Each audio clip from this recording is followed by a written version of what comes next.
সবথেকে সহজ আর কম উপকরণ দিয়ে বাড়িতে বানিয়ে ফেলুন এই রেসিপিটি। এটি রুটি, পরোটা সবকিছুর সাথেই খুব সুন্দর লাগবে, খুব ভালো লাগবে খেতে। একবার বানিয়েই দেখো।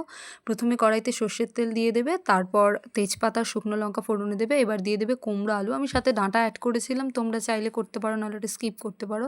এবার আমি একটুখানি আদা কোড়া দিয়েছি, তারপর দিয়ে দিলাম মুসুর ডাল।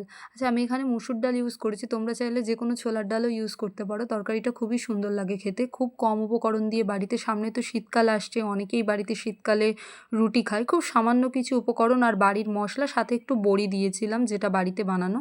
খুব সুন্দর লাগবে শীতকালে রুটির সাথে খেতে। রাত্রে রুটি বলো, পরোটা বলো, সব কিছুর সাথেই খুব সুন্দর লাগবে তরকারিটা।